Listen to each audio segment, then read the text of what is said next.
Super 6 માં આગળ વધીએ અને વાત કરીએ કે દુનિયા હવે AI ના સહારે આગળ વધી રહી છે, ત્યારે ટેકનોલોજીમાં અમદાવાદનું ફાયર વિભાગ પણ ક્યાંય પાછળ નથી. એવો અદ્ભુત રોબો વસાવાઈ રહ્યો છે જે દરેક મુશ્કેલ કામ કરી દેશે આસાન.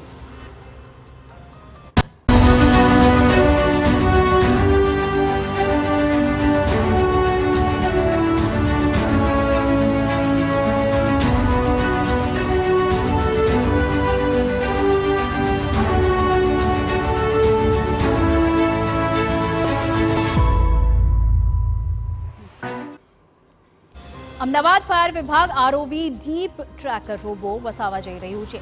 આ રોબો પડકારજનક રેસ્ક્યુ ઓપરેશન, રાતના સમયે આવતી મુશ્કેલી અને કલાકોના વિલંબની સમસ્યા પણ દૂર કરશે. તમામ સમસ્યાના ઉકેલ તરીકે હવે ફાયર વિભાગને ડીપ ટ્રેકર મળવા જઈ રહ્યો છે, જે નદી, કેનાલ જેવા ઊંડા પાણીમાં પણ ઓપરેટ કરી શકે છે અને રાતના અંધારામાં 4K કેમેરાને કારણે ક્લિયર વિઝન આપશે. અને તરવૈયાઓની જેમ આ રોબોટને સાપ કે અન્ય જીવજંતુની સમસ્યા પણ નડતી નથી. અમદાવાદ ફાયર વિભાગને હાયર ઓથોરિટી પાસેથી ડીપ ટ્રેકર વસાવવાની મંજૂરી મળી ચૂકી છે અને સાબરમતી નદીમાં તેનું ટ્રાયલ પણ કરી દેવાયું છે.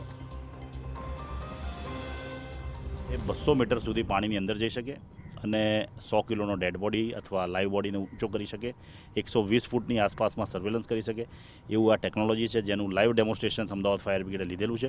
ઓલમોસ્ટ તમામ અમારા ફાયર ઓફિસર સેટિસ્ફાઈડ છે અને ભવિષ્યમાં આને આપણે આગળ વધારીશું પ્રોસેસ પોઈન્ટ ઓફ વ્યૂ.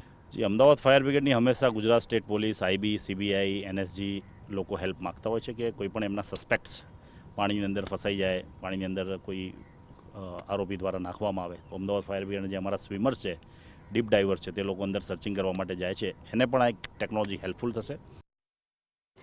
તો હવે આ રોબોટની ખાસિયતો પણ જોઈ લઈએ. શું છે આરઓવી ડીપ ટ્રેકરની ખાસિયત? તો નદી, ડેમ, કેનાલમાં 200 મીટર નીચે જઈ શકે છે. રાતના સમયે પણ કરી શકે છે રેસ્ક્યુ ઓપરેશન. 200 મીટરની ઊંડાઈએ 120 મીટરની ત્રિજ્યામાં સ્કેન કરી શકે છે. 100 કિલો સુધીનું વજન ઊંચકી શકે છે અને નદી કે ઊંડા પાણીમાં ફેંકેલા હથિયારો શોધવામાં પણ આ ખૂબ જ મદદગાર સાબિત થઈ શકે છે. 4K કેમેરા હોવાથી પાણીમાં પણ ક્લિયર વિઝન આપશે. નદી, કેનાલમાં ડૂબેલા લોકોને શોધવામાં સાંજના સમય પર ખૂબ મુશ્કેલી આવે છે. એવામાં આ રોબોટ ખૂબ કારગર નીવડશે.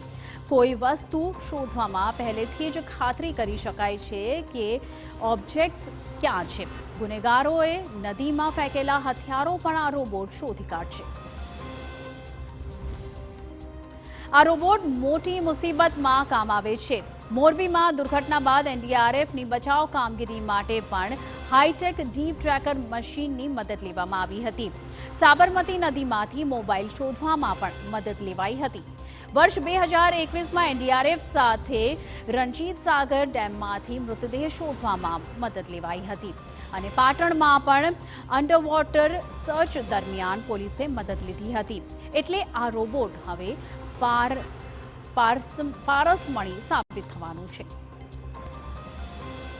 દરેક ક્ષેત્રમાં AI અને રોબોટ છે તે પોતાની ઉત્કૃષ્ટ ભૂમિકા નિભાવી રહ્યા છે, પરંતુ તેનો ઉપયોગ કેવી રીતે અને ક્યાં કરવો તેને લઈને પણ એક મહત્વના નિર્ણય લેવાના હોય છે. તેવો જ એક નિર્ણય છે તે રોબોટ ક્યાં ઉપયોગ કરવો તેને લઈને લેવામાં આવ્યો છે. એક્સપર્ટ ટેકનિકલ આપણી સાથે હાજર છે, તેમની સાથે વાત કરીશું. જયભાઈ, શું વિશેષતાઓ છે અને કઈ રીતે આ સમાજમાં મદદરૂપ થાય છે?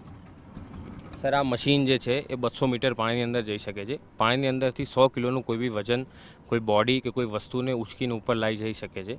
તો અનેકવાર જેમ કે મોરબી હોનારત છે, હરણી હોનારત છે, ઘણી બધી દેશમાં ડૂબવાની ઘટનાઓ થતી હોય છે કેનાલમાં, નદીમાં, દરિયામાં. તો ત્યારે આ રોબોટનો ખાસ ઉપયોગ થઈ શકે છે અને પાસ્ટમાં થયો બી છે. ઘણીવાર ડાઈવરની જાન બી જોખમમાં હોય છે, એ અજાણ્યા પાણીમાં કૂદકો મારવા માટે. તો એના બદલે આ મશીનને નાખી અને રેસ્ક્યુ ઓપરેશન કરી શકાય છે.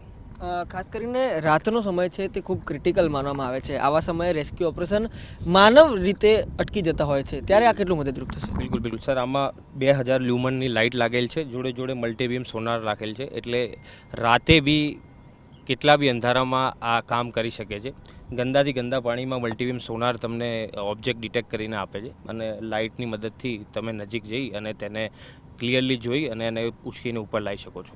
અચ્છા, ભારતમાં ખાસ કરીને એક વસ્તુ જોવામાં આવે છે, આવી કોઈ પણ વસ્તુ હોય તેની સાથે એક આત્મીયતા જોડાઈ જતી હોય છે, તેને એક નામ આપવામાં આવે છે. શું વિશિષ્ટ નામથી બોલાવવામાં આવે છે અને કયા પ્રકારે તેની સાથે જે કામગીરી છે તે કરવામાં આવે છે? બિલકુલ, આ એક અંડર વોટર રોબોટ છે, અંડર વોટર આરઓવી કહેવાય છે આને. તે ઘણીવાર આપણે જોતા હોઈએ છીએ કે ડૂબવાના કિસ્સા થતા હોય છે, તો અને ઘણીવાર એટલા ટફ ટરેનમાં ડૂબતા હોય છે, ઝાડી ઝાખડા આ જે તે છે, તો એમાં માણસને મોકલવો એક માનવીય તરીકે ઓલું નથી, તો એના બદલે આપણે આ આરઓવીને મોકલી અને કામગીરી કરતા હોઈએ છીએ. ચોક્કસથી આ પ્રકારે જે ભવિષ્યમાં જે હોનારત થાય તો કયા પ્રકારે માનવજીવ પણ બચી શકે અને અન્ય તકેદારીઓ પણ રાખી શકાય તે તમામ બાબતોમાં સતત પગલાઓ લેવાઈ રહ્યા છે. રોબોટની મદદથી હવે પાણીની અંદર પણ કયા પ્રકારે કામગીરી કરવી તેમાં સતત આગળ વધી રહ્યા છે. કેમેરા પર્સન અરવિંદ સોલંકી સાથે રોનક વર્મા, TV9